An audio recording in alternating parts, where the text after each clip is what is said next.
할렐루야. 우리 옆에 분 한번 인사하겠습니다. 참 잘 오셨습니다. 한 번 더 인사할까요? 하나님이 귀하를 사랑하십니다. 하나님이 사랑하셔서 여러분 부르신 줄로 믿습니다. 하나님은 택하신 백성들을 부르셔서 함께 예배하게 하시고 우리 주님을 찬양케 하시고 영혼육에 복을 주시는 우리 하나님이십니다. 오늘 그 하나님이 우리 가운데 오셔서 여러분에게 큰 은혜와 축복을 부으심을 믿습니다. 오늘 저는 우리가 합독한 말씀 중심으로 이긴 자들의 노래와 마지막 재앙, 이런 제목으로 이 시간 주시는 하나님의 은혜를 받고 나누겠습니다. 계시록을 제가 시작한 뒤로 이제 중반부를 넘어서 후반부로 가고 있는데 계속해서 재앙의 말씀이 선포되면 말씀을 듣는 얼굴들이 좀 그늘해질 수 있죠. 그러나 저는 소망이 있습니다. 마지막 심판이 우리에게 올지라도 하나님께서 우리에게 반드시 피할 길을 주시고 구원의 은총을 주심을 저는 믿습니다. 우리 하나님 좋으신 하나님이시고요. 제가 성경 보니까 출애굽기서에 보니까 애굽에서 이스라엘 민족이 고난을 당하잖아요. 430년 동안 고난을 당합니다. 그럴 때 하나님이 그들의 부르짖음과 기도를 들으시고 모세를 보내시죠. 모세를 통해서 이스라엘을 구원해내실 때 10가지의 재앙을 주시는데 10가지의 재앙 가운데서도 하나님은 이스라엘 민족들을 애굽, 지금의 이집트죠, 고센이라는 지역에 살게 하시고 그곳에는 하나님의 재앙이 미치지 않도록 보호하시더라고요. 그래서 저는 이 마지막 때를 살아가는 저희들에게 계시록에 있는 재앙의 말씀이 이미 많이 선포됐어요. 우리가 계시록의 말씀에 큰 재앙하면 3대 재앙, 그러면 7인의 재앙, 7 도장을 뜻하죠. 도장, 7인의 도장 재앙, 그리고 7 나팔 재앙이 있었습니다. 교회를 처음 오신 분들, 또 이제 오신 지 얼마 안 된 분들은 이거 뭐야? 교회 처음 왔는데 뭐 재앙만 얘기하고 그러는데 성경을 읽는 얘기를 제가 드리니까 한번 들어보세요. 7인의 나팔, 첫 번째 재앙, 두 번째 7 나팔의 재앙, 그 다음에 오늘이 마지막 재앙, 7 대접의 재앙이다. 이 금대접이에요. 그러니까 이제 이런 재앙들이 점점 지나갈수록 심화돼요. 더 세지는 거죠. 그래서 이런 심판이 반드시 일어날 것인데 우리 사랑하는 하나님 백성들은 이러한 재앙 가운데서도 반드시 구별하셔서 보호하시는 은혜가 있음을 믿습니다. 할렐루야. 그 계시록의 3대 재앙에 다 특징이 있는데 제일 먼저 말씀드린 그 7인의 재앙은 준비하라는 거예요. 그러니까 하나님 백성들에게는 먼저 사인을 보내십니다. 여러분 일기예보가 있잖아요. 오늘 하루 예보가 있고 일주일간 예보가 있고 또 장기 예보가 있습니다. 그래서 한 달 예보도 해주고 뭐 상반기 하반기 예보도 하잖아요. 이런 예보가 왜 필요하냐면 미리 준비하라는 거예요.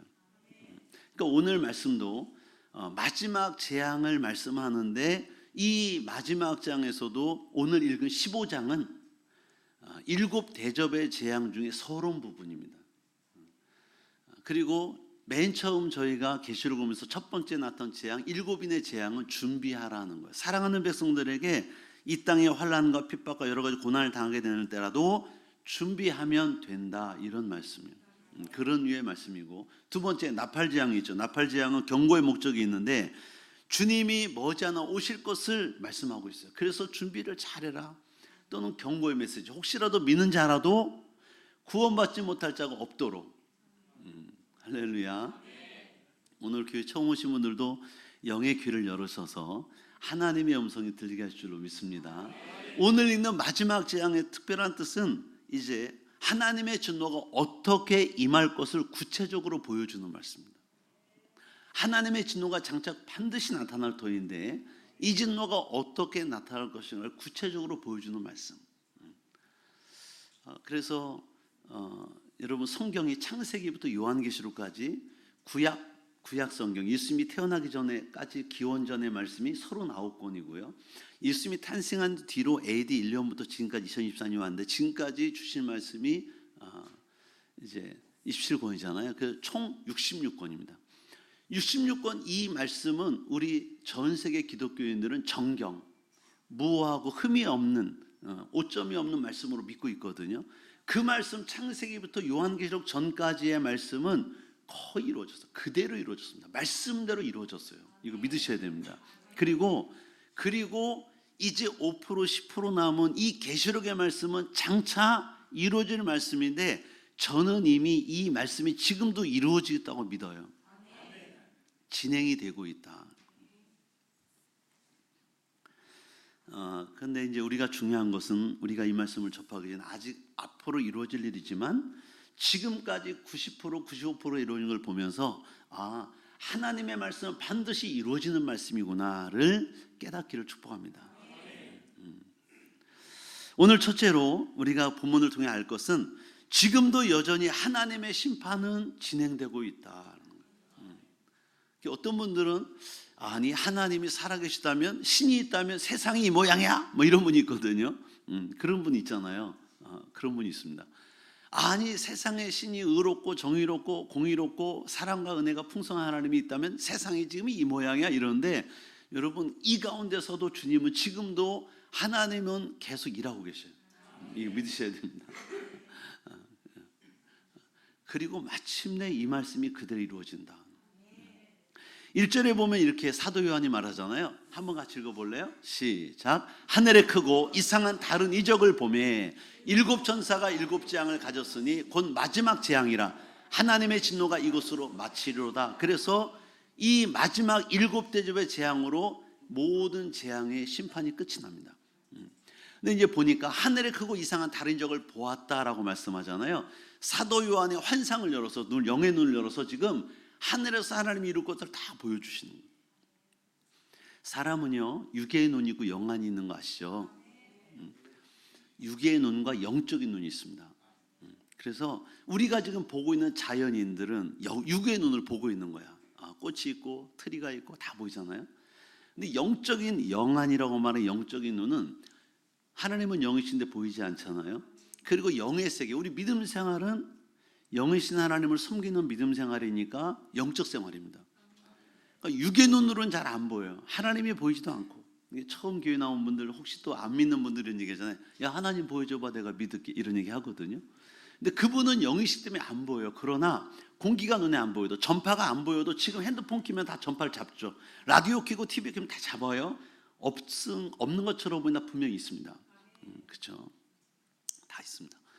영의 존재가 성경에 기록된 거거든요. 영의 책이거든요. 이 말씀은 영의 세계를 말씀하고 있는 책이다. 그래서 저는 특별히 오늘 처음 오신 분들이나 예수 믿은 지 얼마 안 된 분들은 제가 조금 아까 기도했잖아요. 하나님 영안을 열어주세요. 그래서 성경도 이 말씀은 영이에요. 그래서 이 영의 말씀이기 때문에 이 말씀을 육의 눈으로 보면 재미 하나도 없어요. 판타지 소설입니다. 어떤 분은 그래요. 수면제 먹고도 잠이 안 올 때는 성경책을 베고 자라. 잠이 잘 온다. 어떤 분 성경 베고 자더라고요. 정말 한 줄만 읽으면 눈이 감기잖아요. 육의 눈으로 읽기 때문에 그래요. 영안을 떠서 보면 절대 그렇지 않죠. 영의 눈이 열려야 되고 또 설교 시간에 조는 분들이 우리 교회는 조는 분이 없어요. 참 감사해요. 하나님의 은혜가 있는 거예요. 영의 귀가 열리면 제 음성으로 듣지만 하나님의 음성이 성령의 음성으로 들려지게 돼요. 그 마음에 레마의 말씀으로 딱 부딪히는 말씀이 있어요. 또는 어떤 분들은 찔리는 말씀이 있어요. 그 말씀은 그 시간 하나님이 저를 통해 주시는 말씀이에요. 하나님 말씀을. 할렐루야. 하나님의 음성을 어떻게 들어요? 간단해요. 설교를 들을 때 마음에 감동되는 말씀은 하나님이 나에게 주시는 말씀이고요.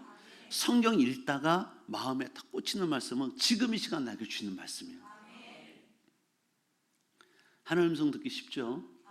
방법만 알면 쉬워. 근데 우리가 이제 사람의 음성으로 들으니까 안 들리는 거예요. 성경을 읽으면서 이 판타지 소설 같네 이러니까 안 들리는 거예요. 안 보이는 거예요. 그래서 여전히 지금도 하나님의 심판 진행되고 있고요. 사도 요한이 환상을 열어서 영의 세계를 보니까 또 다른 크고 이상한 다른 이적을 본 거예요. 어떤 것을 보았냐면 일곱 천사가 천사는 영의 존재잖아요. 귀신도 영의 존재예요. 천사도 존재하고 영도 귀신도 존재합니다. 성경에 기록되어 있잖아요. 일곱 재앙을 가졌다. 마지막 재앙이래요. 하나님의 진노가 이것으로 맞춰진대. 이 일곱 대접의 재앙을 다 진행시키면 끝. 세상이 끝이 온다는 거예요. 그런 말씀입니다. 그러니까 장차 이루어질 말씀이지만 지금도 심판은 진행되고 있고요. 어느 날 이것이 이루어질 거예요. 15장에는 오늘 읽은 우리가 15장 1절부터 8절까지 말씀 봤잖아요. 이 장에는 진노라는 표현이 한번 나오죠. 1절에 나오죠. 밑에 두 번째 줄 진노가 이곳으로 마치 하나님의 진노. 근데 15장에 진노가 두 번 나와요. 7절에도 나옵니다. 우리는 다 교회에 나와서 하나님의 복을 받기를 원해. 영혼육의 복을 받기를 원하는데 복에 반대되는 개념이 두 가지가 있어요. 저주와 진노입니다. 이거 받으면 안 되겠죠. 할렐루야. 그래서 이 진노는 어떤 진노일까? 지금 읽어드린 대로 7 대접의 재앙입니다. 천사가 7 천사가 하나의 대접, 금대접을 갖는 거예요. 그래서 이 금대접을 땅에 쏟을 때마다 하늘에서 땅에 쏟을 때마다 엄청난 일이 일어나요. 그게 이제 뒤에 성경에 16장부터 나오거든요. 7 천사가 7개의 대접을 쏟을 때 이 땅에는 엄청난 재난이 옵니다. 그것을 말씀하는 거죠. 그러면 이 진노가 임하는 때는 언제냐? 로마서에 이미 말씀하고 있어요. 로마서 1장 18절에 보면 하나님의 진노가 아까 진노 재앙이라 그랬잖아요. 불의로 진리를 막는 사람들의 모든 경건하지 않음과 불의에 대하여 하늘로부터 나타난다. 세상에는 성경을 보면 인류 역사에 하나님이 천지를 창조하시고 두 번의 큰 재앙과 진노가 있었어요. 두 번의 큰 재앙이 진노가 있었는데 하나는 노아의 홍수 때 세상을 물로 심판하신 적 있잖아요. 노아와 8 식구, 그러니까 노아와 아내와 그의 세 아들과 세 자녀, 셈함 야벳이죠 이름이. 그의 자부들 8명은 그 땅의 죄악이 관영했대. 관영했단 말하면 차고 넘쳤다는 거예요. 어디를 가나 죄악이 넘쳤대요. 그러니까 하나님이 어떻게 하십니까? 계획을 인생을 지으심을 후회하시고 내가 노아와 8 식구만 남겨놓고 땅을 물로 심판하겠다 해서 방주를 짓게 하시죠. 그래서 그 방주를 띄워놓으시고 다 세상을 물로 심판하십니다. 이게 첫 번째 물의 심판이고 그 뒤에 또 나와요. 아브라함 때 불의 심판이 있죠. 소돔과 고모라의 심판이 있었어요. 하늘에서 유황과 불이 떨어져서 그 도시를 멸망시키는 것이 성경에 기록되어 있습니다. 제가 이집트를 갔어요. 옛날에 애굽이에요. 지금의 이집트, 옛날 말로는 애굽. 이집트 카이로 방문을 갔는데 또는 그 옆에 사해바다를 갔어요. 이스라엘 남쪽이죠. 애굽과 거의 붙은 적경 지역에 갔는데 가이드가 뭐라 그러냐면 사해바다는 염도가 일반 바다 6배가 높아요. 그래서 사람이 붕 떠요. 여기서 체중이 아무리 100kg가 넘어도 다 뜹니다. 가만히 누워있잖아요. 붕 떠요. 그리고 신문과 책을 읽을 수 있어요. 조심할 건 그 물이 튀어서 눈에 들어가면 가서 생수로 씻어내야 돼요. 눈이 엄청 따갑다 못해 쓰려요. 그거는 있는데 어떤 분은 좀 무식하게 막 텀벙텀벙 막 헤엄치듯 수영하더라고요. 절대. 근데 그 바다 밑에 소돔과 고모라가 있다는 거예요. 이게 무슨 말이냐 그랬더니 그 옆에 사해바다 옆에 소아라는 도시가 지금도 있어요. 이 이집트, 이스라엘은 그 고대 중동 지역은요, 희한하게도 도시 이름이 지금부터 1000년 전, 2000년, 3000년, 4000년 전에 그 이름을 거의 그대로 써요. 도로 이름도 그대로고 도시 이름도 거의 그대로 씁니다. 조금만 바뀌었어요.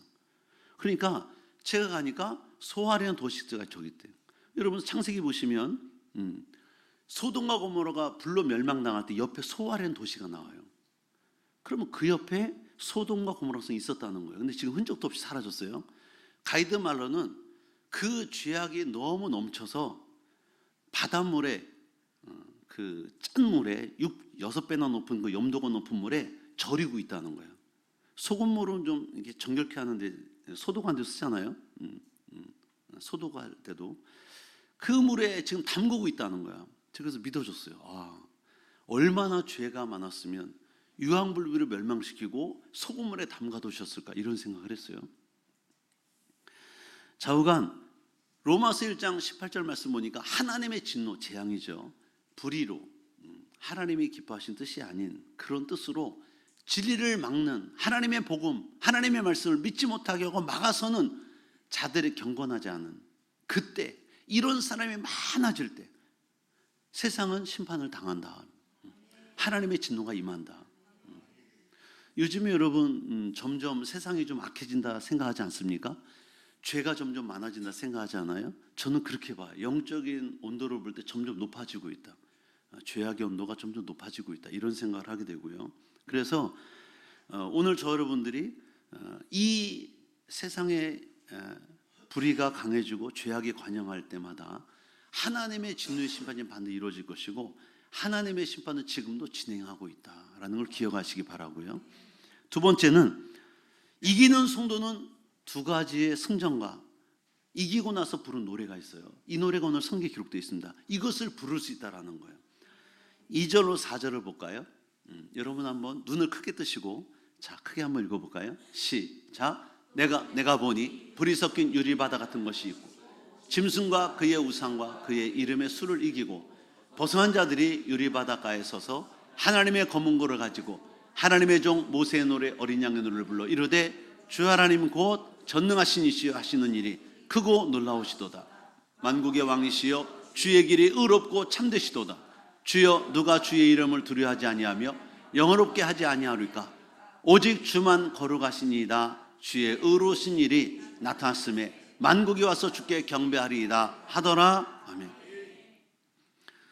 여러분 2절에 보시면 누가 지금 이 찬양을 승전가를 부르냐면 성경에 보니까 이기고 벗어난 자들이 찬양하고 있는 거예요. 근데 무엇을 이기고 무엇을 벗어나냐면 위에 있죠. 짐승과 그의 우상과 그의 이름의 수를 이기고 그렇게 말해요.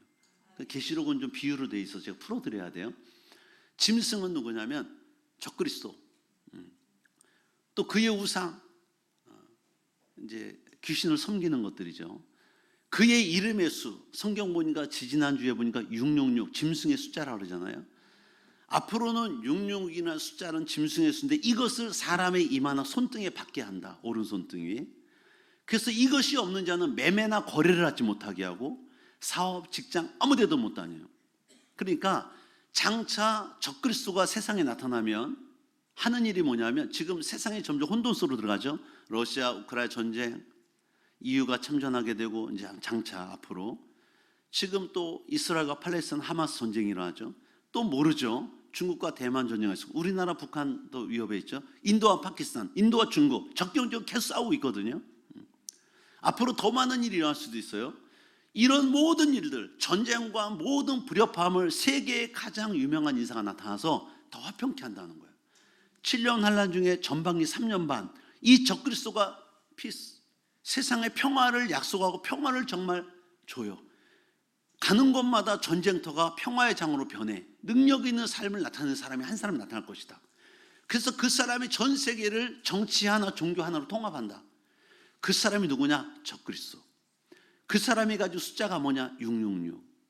그래서 그 사람은 전 세계인들에게 666표를 받게 하고 이것이 없는 자들은 장사, 매매, 사회생활을 못하게 막는 거예요. 그러니까 사람들이 먹고 살기 위해서 이 표를 다 받는데, 근데 성경 보니까 우리가 지난번에 봤죠? 666표 짐승의 수를 받으면 다 영적으로는 지옥으로 갑니다. 짐승의 우상에게 절하는 자가 된 거라는 거예요. 이것을 받지 않는 자, 이 말이에요. 그 수를 이기고 벗어난 자, 짐승과 우상 그의 이름의 수를 이기고 벗어난 자, 이것을 끝까지 안 받고 믿음 지키기 위해서. 그러니까 하나님을 믿는 자들은 그거 받으면 안 된다고 말씀드렸죠. 앞으로 장차 적그리스도가 나타나서 전 세계를 하나로 통합하고 종교를 통합하고 정치를 통합하는 위대한 인물이 나오는데 그가 하나님의 성전 이스라엘의 제3성전이 세워지거든요. 지금 있는 그 아라크 사원, 황금동 사원이 무너지고 거기에 새로운 유대인 성전을 세우는데 3성전이야 그게. 그것이 세워지면 주님이 오실 때가 정말 재림이 오실 때 가까웠다라고 확실하게 믿으셔야 돼요. 유대인들은 지금 이미 거기에 쓰임받는 제사장 물건들을 다 만들어놨어요. 성전만 지어지면 다다닥 들어가 끝납니다. 거기에서 적그리스도가 내가 하나님이다 외쳐요. 내가 하나님이야, 신이다라고 외칩니다. 그때는 이제 7년 환란이 시작된 거야. 이제 우리는 그 7년 환란 3년 반은 평화를 약속하지만 마지막 3년 반 동안은 전 세계에 핍박이 시작된 누구에게? 예수 믿고 하나님인 자를 핍박합니다. 그때가 마지막 7년 반이라고 이미 성경 말씀했어요. 설교했거든요. 지난 시간부터. 그때를 이겨낸 자, 끝까지 짐승의 표를 받지 아니한 자. 물론 저는 그 적그리스도에서 지고 7년 환난 전에 우리가 휴거되기를 원해요. 지난 시간 말씀드렸죠. 하나님께 들림받기를 원해요. 그러나 만약에 7년 환난을 우리가 통과해야 된다면 짐승과 그의 우상과 그의 이름의 수를 받지 않고 666을 받지 않고 끝까지 믿음을 지켜서 이긴 자들, 벗어난 자들이 어디에서?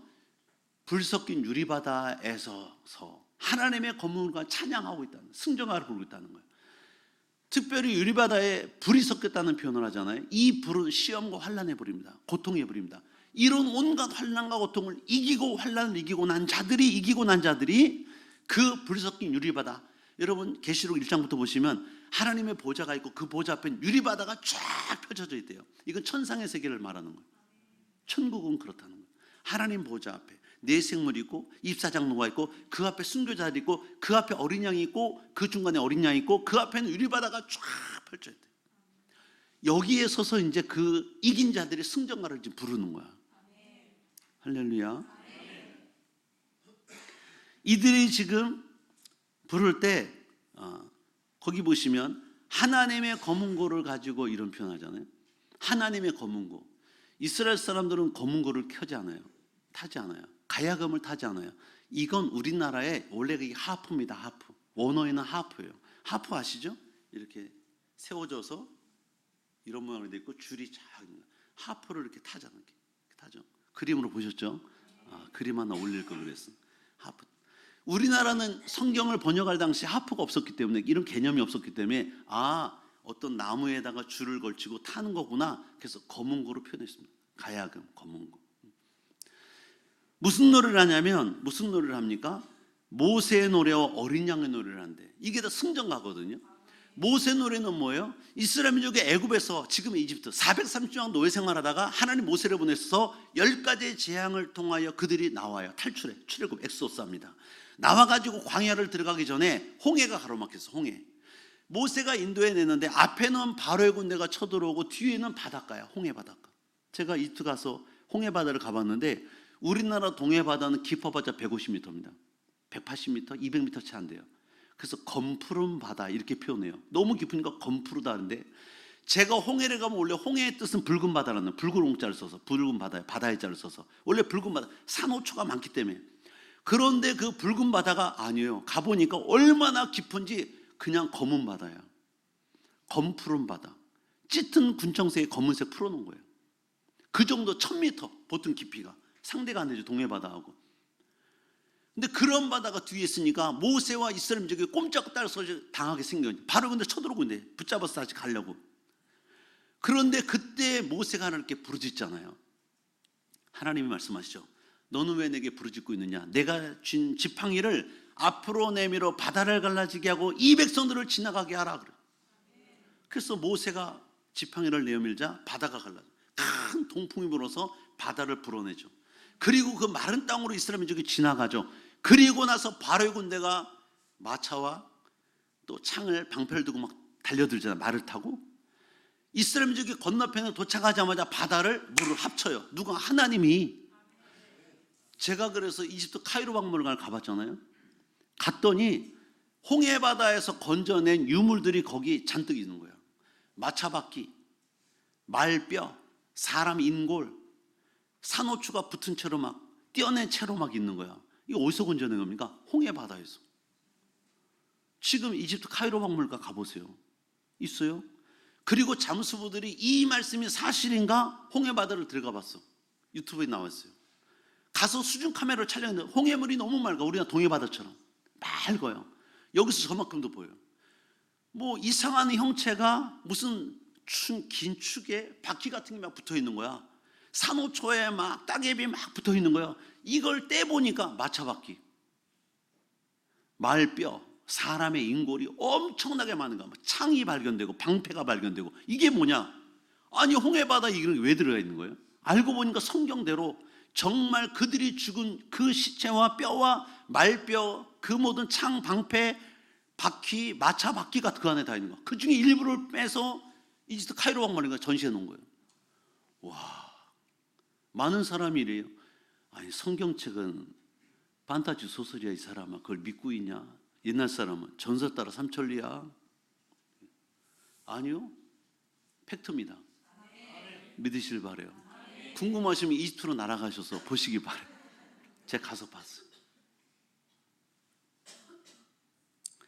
그래서 그들이 홍해를 빠져나온 뒤에 바로의 군대가 그 안에 빠져서 수장될 때 미리암 모세를 누이죠. 모세와 모든 백성들 200만 민족이, 의정부 신고 48만 명, 이제 50만 명 됐나요? 4배 인구가 하나님을 찬양하는 거야. 우리의 대적을 우리의 손도 안 썼는데 하나님이 바다를 벌려서 그들을 합장시켜서 우리를 구원했다. 마음껏 찬양하는 거야. 소고치고 장구치고. 그 찬양이 모세의 노래야. 뭐죠? 승전가예요. 그들이 싸운 겁니까? 아니요, 하나님이 싸워주신 겁니다. 그리고 어린 양의 노래, 예수님도 십자가를 이겼잖아요. 우리 인류의 모든 죄를 담당하고 승리하시잖아요. 그분의 노래를 지금도 부르고 계신다. 할렐루야. 성도는 구원의 하나님을 찬양하는 사람들 줄 믿습니다. 오늘도 우리가 왜 모였냐면 하나님께서 우리 구주 예수 그리스도를 이 땅에 보내셔서 저와 여러분의 모든 죄를 다 담당하시고 죽으심을, 그리고 우리에게 지옥가들 우리를 하나님의 자녀 삼으시고 영원한 천국 백성 삼으신 것을 감사해서 오늘도 주의를 지켜드리는 거예요. 그 하나님을 찬양해 드리는 거예요. 예배 중에 찬양하자, 찬송하잖아요. 헌금 드리는 거예요. 감사, 예물 드리는, 감사 예물. 시간 드리는 거예요. 마음과 정성을 드리는 거예요. 예배는 보러 가는 게 아니에요. 많은 분들이 시골에서 어디가 예배 보러 가지, 예배 보러 가는 게 아니라, 보는 건 참관하러 가는 거지, 이렇게 영화 구경하는 것처럼. 그게 아니고 드리러 가는 거예요. 나를 구원하신 그 하나님 은혜를 감사해서 찬양을 드리고 예배를 드리고 예물을 드리고 시간 드리고 마음 드리고. 할렐루야. 그러니까 찬양은 누가 할 수 있냐면 나를 구원하신 주님이 믿어지면 내 마음을 다해 찬양할 수 있어요. 이게 안 믿어지면 머리로만 예수님 우리를 구원하시러 이 땅에 오셨고 나를 위해 죽으셨고 우리를 위해 죽으셨고 3일 만에 부활하셨고 승천하셨고 다시 오신데 머리로만 있는 분들은 그냥 마음이 담긴 진정한 찬양이 안 될 수 있어요. 그렇죠? 입술만 립싱크한다 그러잖아요. 입술만 할 수 있어요. 근데 저는 우리 교회에 오신 분들은 모두 다 나를 구원하시기 십자가에 죽으신 예수님, 부활하신 예수님, 장차 오실 예수님을 믿고 감사함으로 예배드리고 찬양드릴 수 있기를 축복합니다. 할렐루야. 정말 그 은혜가 깨달아지기를 원해요. 우리가 매월 첫 주 성찬예식을 갔잖아요. 지난주에 성찬예식 했잖아요. 매월 첫 주 성찬예식 하니까 예수님의 살과 피, 나를 위해 흘리신 그 피, 찢기신 살, 그것을 의미하는 성찬을 대할 때마다 뭐예요? 감사가 있죠. 감격이 있잖아요. 여러분, 철이든 아이들은요, 자녀들은 부모님의 마음을 편하게 하잖아. 엄마 아빠 뜻을 알고 행동하잖아요. 말을 하고. 그래서 우리 자녀들이 엄마 아빠 마음을 알고 편하게 해주면 저 녀석 철 들었네 이런 얘기 하잖아요. 그렇죠? 우리가 마찬가지. 예수님이 나를 위해 죽으심을 믿고 그 은혜를 감사하며 이 시간도 나 찬양하고 예배드리고 우리가 시간 드리고 마음 드리면 하나님이 우리를 어떻게 보시냐면 이 성도는 믿음의 철이 들었구나. 할렐루야. 그렇지 않으면 입싱크만 하는 거야. 진정한 찬양을 할 수 없다. 오늘 여러분들은 믿음의 선한 싸움을 싸우고 마침내 승리해서 이렇게 불 섞인 유리바다에 서서 하나님을 찬양하는 승전가 부르는 성도들처럼 우리도 이런 있기를 주며 축복합니다. 우리 옆에 분 한번 인사합시다. 눈을 보시고 인사하는 거예요. 우리도 하나님 앞에 승전가를 부릅시다.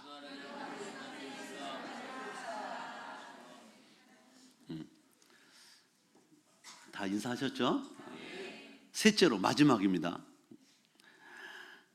심판도 하나님의 계획과 섭리하에 이루어진다는 거예요. 이 재앙의 심판도 하나님의 섭리 가운데 있다.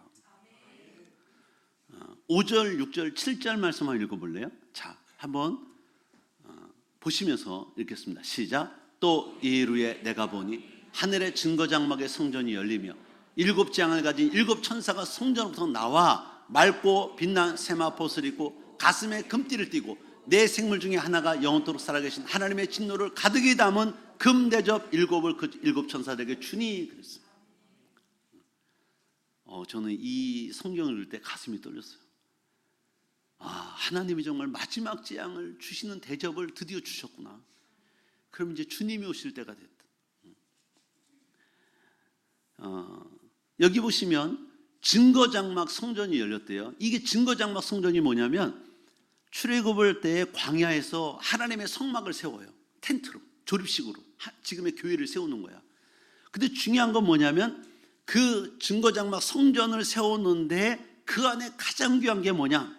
그 성전은 성소와 지성소로 나뉘었어요.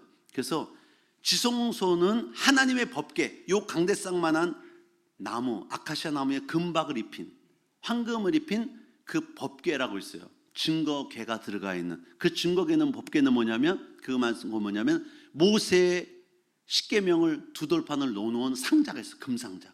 그 법궤야. 그것이 가장 성막 안에 중요해. 왜냐하면 그 법궤 위에서 구름기둥 불기둥이 올라 하나님의 임재를 상징하는 거기 때문에. 그러니까 지금 요한이 볼 때, 사도 요한이 볼 때 증거장막의 성전이 열렸다라는 표현은 뭐냐면 이러는 거예요. 그 증거장막의 성전 안에 법궤 안에 모세의 두 돌판 하나님의 언약의 말씀이 의미한다. 그걸 상징하는, 그걸 보여지는, 그것을 기억해 하는, 언약의 말씀이 성취되는 것을 알게 하는 그런 의미로 쓰여졌다라는 거예요.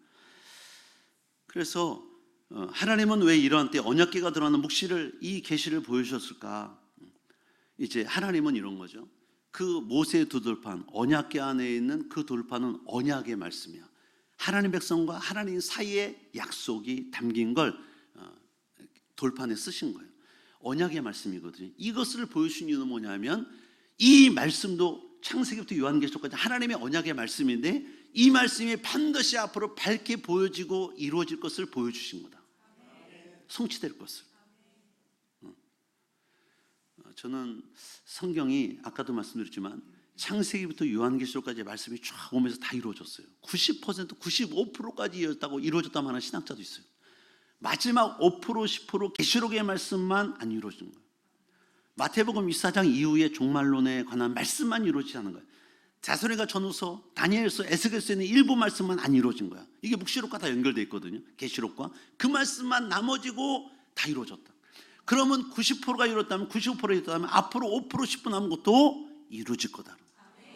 그래서 지금 보여주신 거예요. 증거장막의 성문이 열렸다.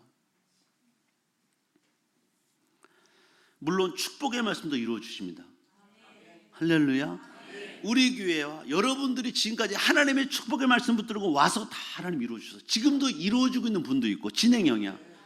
기도할 때 축복이 오고 있는 분도 있어요. 할렐루야. 안 왔다가 아니라 오고 있어. 여러분 요즘 택배 많이 보내잖아요. 내가 물건을 구입해서 인터넷상으로. 그럼 택배를 신청했어요. 아직 못 받아봤지만 송장이 와. 미리 송장 보내주죠. 무슨 택배사에 번호가 쫙 나와요. 구매 번호 이렇게 보내는 운송장이 와요. 그거 보면 뭐예요? 온 거나 마찬가지야. 화물차를 통해 집배소를 통해 오고 있는 거야. 똑같아. 지금 성경이 송장이야. 축복이 오고 있는 송장, 이 마지막 심판이 오고 있는 송장. 성경이 그 역할을 하는 거야. 보고 알으라는 거야. 믿으라는 거야. 곧 옵니다. 그 얘기. 전도서 11장 9절에 보니까 꼭 청년들에게 하시는 말씀은 아니에요. 청년이요, 이걸 저는 성도들이요 이렇게도 봐도 돼요. 내 어린 때를 즐거워하며 내 청년 날들을 마음에 기뻐하여 마음에 원하는 길들로 가고 내 눈이 보인 대로 행하라는 거야. 그런데 다만 하나님이 이 모든 일로 말미암아 너를 심판하실 때가 있다. 그 뭐 하라는 거야? 네 마음껏 너의 길로 가고 네 마음껏 든 생각대로 해라. 그러나 항상 주의할 건 내가 지금 하는 행동과 내가 하는 길이 하나님의 뜻, 하나님의 말씀 가운데 행하고 있는가를 점검해 보며 가라는 거예요. 그렇지 않으면 마침내 하나님의 심판이 너의 삶이 이루어진다 그 말이에요. 이해되시죠?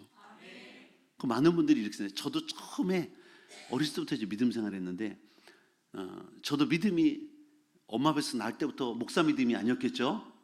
그렇게 믿고 있으면 오해한 거예요. 잘못하신 겁니다. 저도 여기 있는 아이들 중고생의 믿음, 청년의 믿음을 거쳐서 여기까지 온 거야. 그러니까 여러분의 삶을 제가 다 겪어왔다는 거야. 믿음의 정도를 다 겪어온 거죠. 그러니까 저도 처음부터 목사의 믿음이 아니라는 거예요. 믿음이 어릴 때는 그런 생각했어요. 청년이여 야망을 품어라.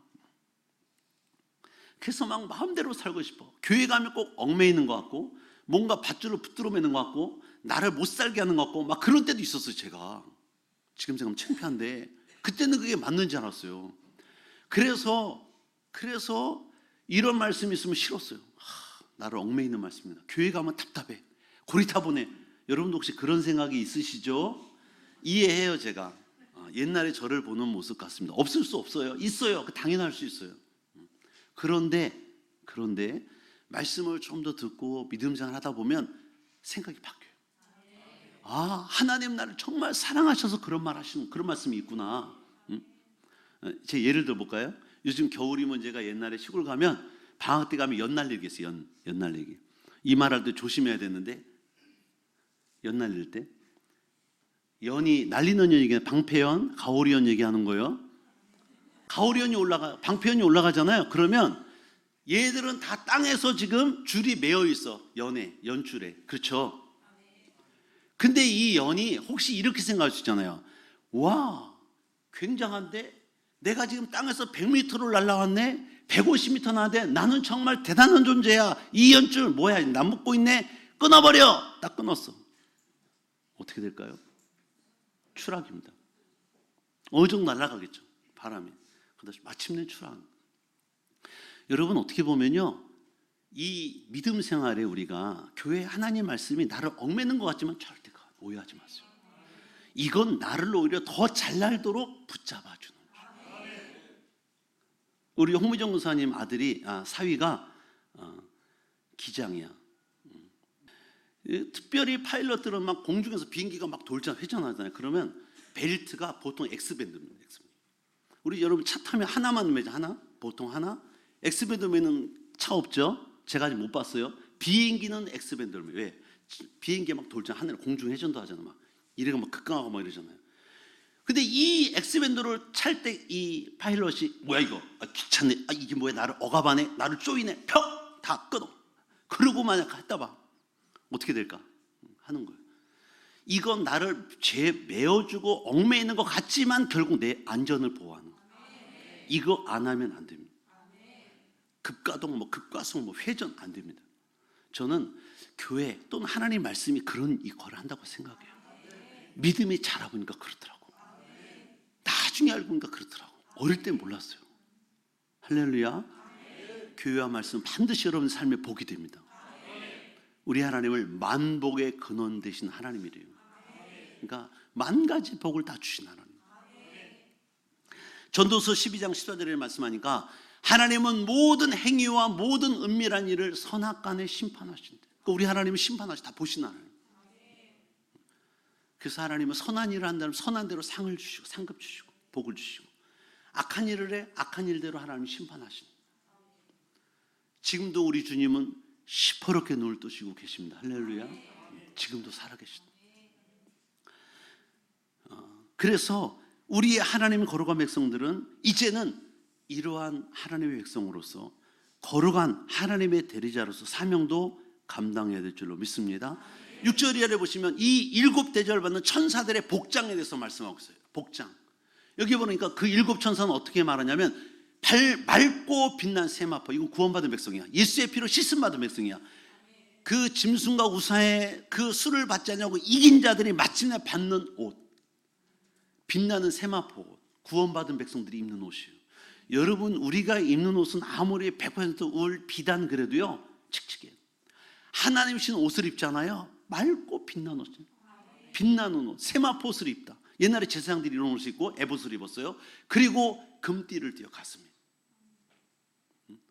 그러니까 이 천사들은 제사장들의 복장을 하고 있어요. 그런데 여러분, 지금 이 시대에도 저와 여러분들이 하나님의 거룩한 제사인 걸 아십니까? 이미 베드로서에 말씀하고 있어요. 베드로서 2장 9절에 보니까 이렇게 말씀해요. 우리 한번, 나에게 주는 말씀이니까 한번 크게 믿음으로 읽겠습니다. 그러나 너희는 택하신 족속이요 왕같은 제사장들이요 거룩한 나라요 그의 소유가 된 백성이니 이는 너희를 어두운 데서 불러내어 그의 기이한 빛에 들어가게 하신 이의 아름다운 덕을 선포하게 하심이라. 자세히 보시면 너희는 택하신 족속이요. 여러분 이름 하나 부를 수 있어요. 사랑하는 하나님 백성들 있잖아요. 저를 너 장기주는 택하신 족속이요.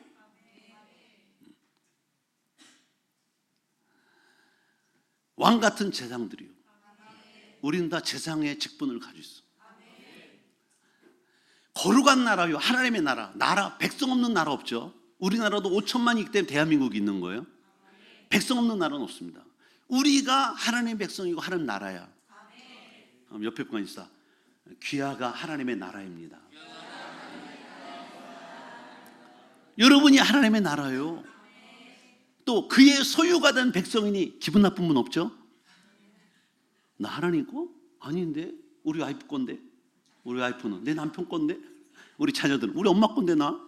아니요, 그게 아니라 영적으로는 하나님의 거야. 이거 있잖아요. 부인하시면 안 돼. 이거 싫다면 안 돼. 왜 그러냐면 하나님 백성이기 때문에 우리는 천국 가는 거예요. 그 하나님 백성이 아닌 사람은 어디 가게요? 그렇지. 내가 말해도 잘하시는. 난 거기 가기 싫어요. 죄송합니다. 저는 사우나를 20분 이상 못 있어요. 잘도 가지도 않지만 난 뜨거운 게 싫어요. 나는 뜨거운 게 싫어. 그러니까 난 뜨거운 곳은 내 체질이 아니야. 그러니까 너희를 어두운 데서 왜 그랬냐면 이제 그의 소유된 백성인데 이는 왜 그러냐? 왜 이렇게 만들었냐? 그의 나라, 그의 소유, 제사장 왕 같은 택하신 족속 왜 이렇게 했느냐? 너희를 어두운 데서 불러내어. 우리는 어두운 데란 뭐냐면 죄, 세상, 영적으로 어두워진 세상에서 죄와 사망이 있던 그곳에서 우리를 불러서 밝은 빛의 세계, 천국은 밝아요. 어둠이 없어요. 밤이 없어요. 이런 영적인 세계로 불러내어 그의 기이한 빛, 하나님께서 비춰준 빛은 태양빛 같은 빛이 아니에요. 정말 말로 표현할 수는 엄청난 화려하고 빛나는 그 빛 가운데 들어가게 하신 천국이죠. 그 아름다운 덕, 그 은혜를 선포하게 하려고.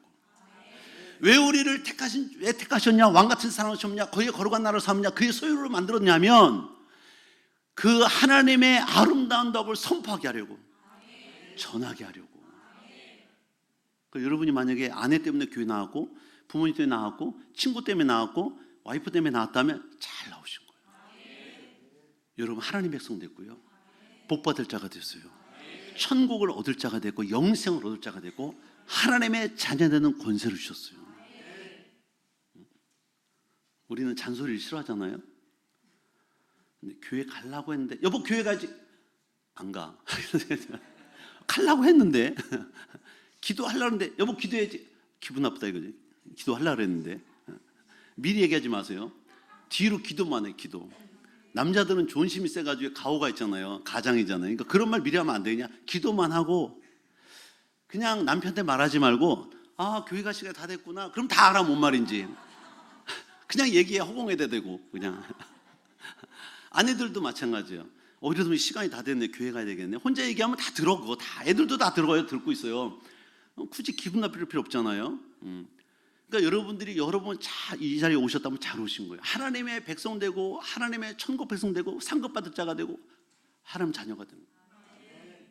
우리가 그 사명이 있다. 그렇게 해야 될 사명이 있다는 거예요. 그래서 저는 특별히 우리가 성령으로 충만하면 이런 일을 사명 잘 감당할 수 있어요. 우리가 하나님이 우리를 가정에서 우리 교회에서 세워진 위치가 있잖아요. 그 위치에서 우리가 사명 감당해야 돼요.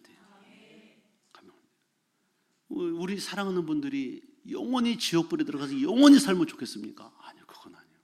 그건 아닙니다. 그래서 에베소 6장 18절에 말씀해요. 모든 기도와 간구를 하되 항상 성령 안에서 기도하고 성령 충만하라는 거예요. 이를 위하여 깨어 구하기를. 그러니까 성령 충만하여 기도하기를 또 구하라는 거야.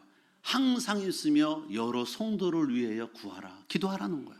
여러분 가족부터 이웃부터 지옥 가지 않도록 하나님 백성으로 복을 받고 살도록. 할렐루야. 그 일 하라는 거예요. 그 일을. 그럼 하나님 잘했다 하시죠. 잘했다 아들아. 잘했다 딸아. 오늘 말씀했습니다. 저는 두 가지만 생각하기를 바라요.